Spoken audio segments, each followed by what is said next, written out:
आइए एक बहुत ही इंपॉर्टेंट सवाल मोल कंसेप्ट का लेके आए हैं। ठीक है, इसमें पूछ रहा है क्या, find out mass of CO2, है ना, उस CO2 का मास बताएं जिसके पास इतना ऑक्सीजन एटम हो, यानी 24.08 इंटू 10⁻22 ऑक्सीजन एटम, यानी इतना ऑक्सीजन रखने वाले CO2 का मास कितना होगा। ठीक है, तो आप लोग को पता है कि CO2, ऐसे सवाल आसानी से बना लेंगे। CO2 का ग्राम मोलिकुलर मास कितना होता है, 44 ग्राम। अगर 44 ग्राम होता तो कितना मोल होता, 1 मोल CO2 होता। 1 मोल CO2 होता तो उसमें एवोगाड्रो नंबर के बराबर आप लोगों का CO2 मॉलिक्यूल्स होता आप लोगों का।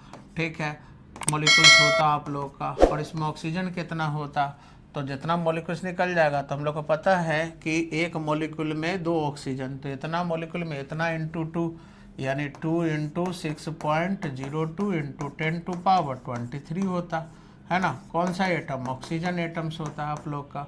यानी हम लोग यहाँ से कह सकते हैं कि आ जाता आप लोग का कितना, ये हो जाता 12.04 इंटू 10⁻23 हो जाता ऑक्सीजन एटम्स। ठीक है, तो इसका मतलब है कि यहाँ पे हम लोग देख रहे हैं कि अगर 12.04 इंटू 10⁻23 ऑक्सीजन एटम होता तो CO2 का मास कितना होता, 44 ग्राम होता आप लोग का।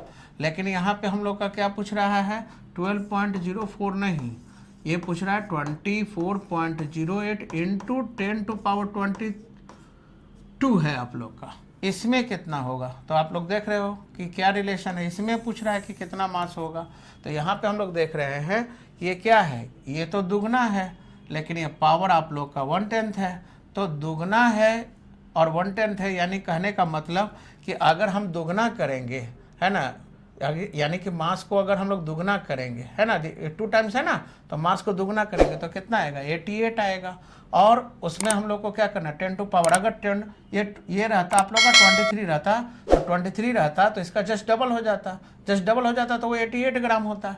लेकिन यहाँ पे पावर देख रहे हो 10⁻22 है, यानी 1/10 किया गया, तो 88 का 1/10 करेंगे तो आंसर कितना आएगा, 8.8 ग्राम।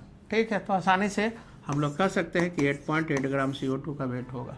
तो इसी तरह के वीडियो को ज़्यादा से ज़्यादा देखने के लिए चैनल को सब्सक्राइब कीजिए, वीडियो को लाइक कीजिए, शेयर कीजिए। Thank you.